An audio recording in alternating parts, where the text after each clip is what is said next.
नमस्कार दोस्तों। आज की हमारी कहानी है जालिम बाप का पहला भाग। एक 18 साल की लड़की जिसका बाप बेवजह उसको नशे की हालत में घर के बाहर पीटता है और लोग तमाशा देखते रहते हैं। कोई उसे क्यों नहीं रोकता है। तारा का पिता बहुत शराब पीता था। जब तारा 10 साल की थी तभी उसकी माँ भी स्वर्ग सिधार गई और मासूम तारा को अपने नशेड़ी पति और उसकी एक और 18 साल की लड़की के भरोसे छोड़ गई। जैसे तैसे मोहल्ले पड़ोस की मदद से तारा बड़ी होने लगी। इधर जुगनू का वही हाल था। जो कुछ भी थोड़ा बहुत कमाता सब नशे में उड़ा देता। जैसे जैसे तारा और उसकी बड़ी बहन चंदा बड़ी हो रही थी, उन्हें अपने बाप की हरकतों का भी पता चल रहा था, पर वह कुछ कर नहीं सकती थी क्योंकि तारा की माँ ने जुगनू के साथ भागकर शादी की थी। तो उसे अपने माँ के परिवार के बारे में कुछ भी पता नहीं था। तो फिर कहाँ जाती, कोई और ठिकाना जो नहीं था। तो उसने भी जुगनू की मार को नीति मानकर स्वीकार कर लिया था। चंदा देखने में बहुत खूबसूरत थी, पर व्यवहार में वह अपने बाप जैसी मतलबी थी। अपनी छोटी बहन को घर के कामकाज में लगाकर खुद मोहल्ले भर में घूमती फिरती थी और उसके चाल चलन की वजह से जुगनू ने पास के गांव में जल्दी से एक लड़का देखकर उसकी शादी कर दी और चंदा की खूबसूरती की वजह से लड़के वालों ने भी बिना किसी दहेज के शादी के लिए हाँ कर दी। उल्टा जुगनू ने उन्हीं लोगों से शादी का खर्चा भी ले लिया। चंदा के जाने के बाद तारा की ज़िंदगी में कोई ख़ास बदलाव नहीं आया क्योंकि चंदा ने कभी भी बड़ी बहन का फ़र्ज निभाया ही नहीं। तारा जंगलों से घास काट कर गाँव में बेच देती थी, जिससे उसके खाने भर का खर्चा निकल जाता था और उसकी ज़िंदगी ऐसे ही आगे बढ़ रही थी कि तभी गांव का एक भला लड़का रामू, जो जमींदार के पशुओं की देखरेख करता था, वह नियमित रूप से तारा से ही चारा खरीदने लगा। धीरे धीरे रामू की अपने प्रति दया भाव देखकर तारा उसके प्रति आकर्षित होने लगी और रामू भी तारा के लिए बहुत चिंतित रहने लगा। शायद दोनों ही एक दूसरे को पसंद करने लगे थे। अब तारा रोज़ घास बेचने के लिए बहुत जल्दी घर से निकल जाती थी। उसके साथ की लड़कियों को भी तारा और रामू के बारे में सब पता था और वह सभी तारा को खुश देखकर खुश रहती थीं कि अच्छा है तारा की शादी रामू से हो जाए तो उसकी किस्मत भी सुधर जाए। तो धीरे धीरे तारा और रामू के बारे में सारे गांव वाले बातें करने लगे और यह बात दोनों के घर तक भी पहुंच गई। रामू के माँ बाप ने उसे धमकाया कि वह लोग उसकी शादी किसी अच्छे घर की लड़की से करेंगे जहाँ से उन्हें कुछ दहेज भी मिले। वह लोग तारा से शादी के बिल्कुल खिलाफ हैं। जब तारा के बापू को यह बात पता चली तो हमेशा की तरह उसने तारा को बहुत मारा और उसे कमरे में बंद कर दिया। रात भर तारा आंसू बहाती रही। तारा भूखी प्यासी और ऊपर से पिटाई का दर्द। वह हर दिन बस अपनी माँ को याद करती और उससे यही कहती कि माँ मुझे क्यों इस निर्दयी दुनिया में छोड़कर चली गई, अपने साथ क्यों नहीं ले गई मुझे। सुबह होते ही जुगनू को भूख लगी तो तारा को कमरे से निकाल कर चूल्हे की तरफ घसीट कर ले गया और चिल्लाते हुए बोला कि चल खाना बना मेरे लिए। बेचारी खुद भूखे पेट और अपने जालिम बाप के लिए खाना पकाने लगी। जो भी घर में थोड़ा बहुत बचा हुआ था वह उसने पका कर रख दिया और जुगनू ने भी बस अपना पेट भर लिया।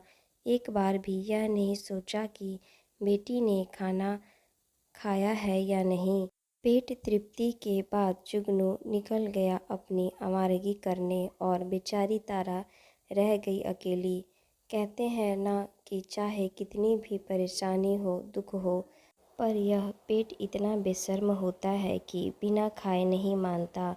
और ऐसा ही कुछ तारा के साथ हो रहा था। उसके साथ हुई मारपीट का दर्द उसे अपनी भूख के आगे कम लग रहा था। तो उसने सोचा कि बाहर जाकर कुछ खाने का इंतज़ाम किया जाए, और ऐसा सोचते हुए उसने घास काटने का हंसिया लिया और निकल पड़ी घास काटने। रास्ते में उसे चंपा और मीना भी मिल गईं। तारा की हालत देखकर वह दोनों भी समझ गईं कि उसको बहुत ज़्यादा मार पड़ी है।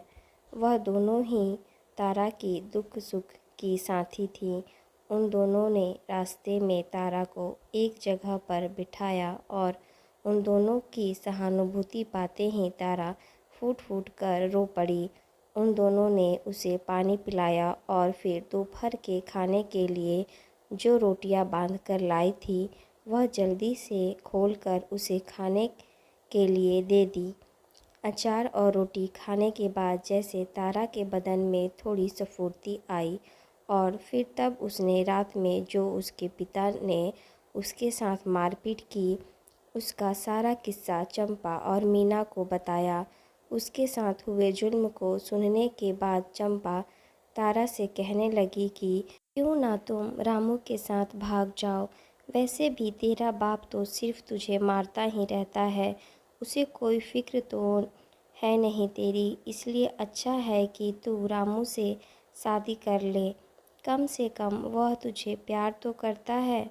16 साल की उम्र का जितना भी ज्ञान उन दोनों को था वह उन्होंने तारा को दे दिया, और तारा ने भी अपनी सहेलियों की बात को ब्रह्म ज्ञान समझकर ग्रहण कर लिया। और वह बेचारी करती भी क्या, क्योंकि यह सहेलियां ही उसका पूरा परिवार थी। और जिन परिस्थितियों से तारा गुजर रही थी उन परिस्थितियों में तो अच्छे खासे परिपक्व लोग भी भटक जाते हैं। तो वह बेचारी तो 16 साल की मासूम बिन माँ की बच्ची थी, जिसने हंसने खेलने की उम्र में माँ को खो दिया और पढ़ने लिखने की उम्र में घर की सारी जिम्मेदारी उसके सर पर डाल दी गई। तो यह तय हुआ कि मीना यह सारी बात रामू को बताएगी और फिर आगे की तैयारी की जाएगी। अगले दिन मीना ने सारी बात रामू को बता दी, और रामू जो अभी 18 साल का था और दुनिया उसे सिर्फ प्यार के रंगों से ही सजी लगती थी, उसे यह पता ही नहीं था कि इन रंगों को लाने में कितनी मेहनत करनी पड़ती है, कितने उतार चढ़ाव होते हैं, तब कहीं जाकर ज़िंदगी खुशनुमा बनती है। खैर, मीना की बात उसे सही लगी और उन दोनों ने योजना बनाई कि सुबह अंधेरे तारा घास काटने के बहाने निकले और जंगल में रामू से मिलेगी, और फिर दोनों वहीं से शहर चले जाएंगे। वो रात तारा और रामू दोनों की ही आँखों में बीती। तारा क्योंकि वह है तो एक स्त्री ही, और स्त्री उचित स्वभाव के चलते उसका मन अपने पिता के लिए भी चिंतित था कि उसके जाने के बाद उसके पिता का कौन ख्याल रखेगा। पर फिर अपने सुनहरे भविष्य की कल्पना उसे अपने पिता के प्रति उमड़ रहे प्रेम पर भारी पड़ने लगती है। सर्दी की सुबह 3 बजे दोनों ही जंगल की तरफ निकल पड़े, क्योंकि गांव में 4 बजे ज़्यादातर लोग जग जाते हैं। छिपते छुपाते दोनों जंगल में नियत स्थान पर मिल गए और एक दूसरे को देखकर ऐसे खुश हुए मानो जन्मों के बिछड़ने के बाद मिले हों। रामू ने तारा का हाथ थामा और शहर की तरफ जाने के लिए निकल पड़ा। बस स्टैंड पर भी दोनों मुंह ढककर एक दूसरे से अलग होकर बैठे रहे। ताकि उन्हें कोई ना पहचाने। और जैसे ही बस आई, दोनों बस में भी अलग अलग बैठे। शहर पहुंचते ही दोनों ने राहत की सांस ली।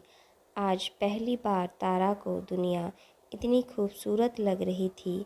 रामू का हाथ उसने बहुत मजबूती से थाम लिया था और दोनों एक साथ अपने नए जीवन की शुरुआत के लिए आगे निकल पड़े। प्यार का पहला पड़ाव होता है बुनियादी सुविधाएं। तो अब रामू और तारा को भी उस ज़रूरत का एहसास हुआ। और जब रामू ने तारा से कहा कि सबसे पहले हमें अपने रहने का इंतज़ाम करना होगा, क्योंकि सर्दी के दिन काटना तो आसान होता है पर रातें बहुत मुश्किल, तो दोनों ही अपना बसेरा ढूंढने में लग गए। पूछते पूछते वह दोनों एक छोटी बस्ती में पहुँचे। प्यास और भूख से दोनों का ही बुरा हाल था। बस्ती में घने घने पेड़ों से घिरे हुए कुछ चुनिंदा मकान थे, जिनकी दीवारें जगह जगह से झड़ रही थीं। बस्ती में एक ही नल लगा था, शायद जहाँ पर लोगों की लंबी कतार थी। पानी भरने के लिए होड़ लगी हुई थी और आपस में लोगों का झगड़ा भी हो रहा था। फिर उन दोनों ने चारों तरफ नज़रें घुमाते हुए बस्ती का जायज़ा लिया और फिर पानी के नल की तरफ बढ़ने लगे। लोगों की नज़र जैसे ही उन दोनों पर पड़ी तो उन्होंने तुरंत ही पहचान लिया कि दोनों नए आए हैं इस बस्ती में। बस्ती वालों ने भी उन लोगों को कुछ नहीं कहा और फिर दोनों नल की तरफ पानी पीने चल पड़े। पानी पीने के बाद उन्होंने लोगों से कोई घर किराए पर पूछा, तो उन्होंने बस्ती के मालिक का पता बता दिया और थोड़ी जद्दोजहद के बाद उन दोनों को रहने का ठिकाना मिल गया। अब तारा ने रामू से कहा कि कोई मंदिर पता करे जहाँ वह दोनों शादी कर सकें। रामू और तारा के पास जो भी थोड़ा बहुत पैसा था, उन पैसों से उन दोनों के घर के किराए और खाने पीने के 2-3 महीने का गुजारा हो सकता था। अब जब रामू शादी के लिए पता करने गया तो पता चला कि वहाँ शादी के रजिस्ट्रेशन और पंडित को देने में बहुत पैसा खर्च हो जाएगा। रामू अब थोड़ा परेशान हो गया कि क्या किया जाए। अगर वह विधि विधान के साथ तारा से शादी करता है तो बचे हुए सारे पैसे खर्च हो जाएंगे, और यदि वह बिना रीति रिवाज पूरे हुए तारा को पत्नी स्वीकार करता है तो तारा इस बात से सहमत नहीं होगी। सारी रात रामू इसी कशमकश में रहा कि वह तारा से क्या कहे। सुबह होते ही रामू उठा और काम की तलाश में बाहर निकल गया। इधर तारा नल के पास पानी लेने की लाइन में खड़ी थी। घर आकर उसने देखा कि रामू जा चुका है। उसे थोड़ा दुख भी हुआ कि सुबह सुबह बेचारा रामू बिना खाए पिए घर से निकल गया, पर वह भी क्या करती। घर में अभी कोई सामान ही नहीं था जिससे वह खाना पकाकर रामू को खिला सकती।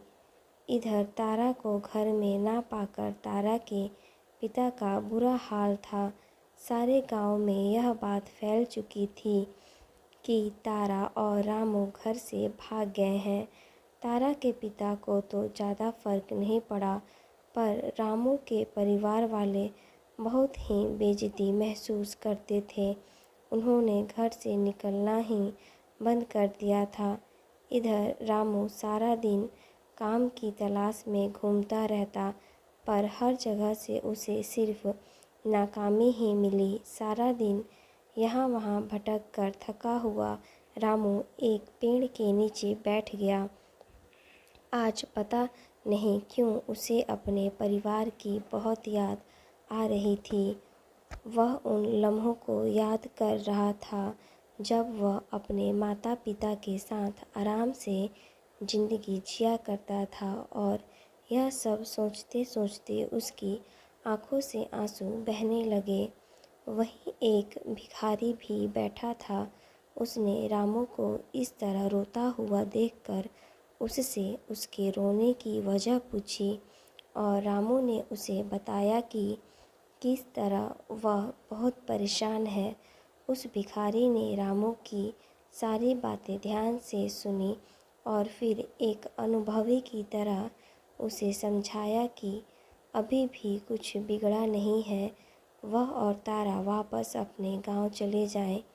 हो सकता है कि उनके माँ बाप सब कुछ भुलाकर उन दोनों को माफ़ कर दें। आगे क्या हुआ यह जानने के लिए कहानी का भाग 2 देखें। आप सभी का धन्यवाद।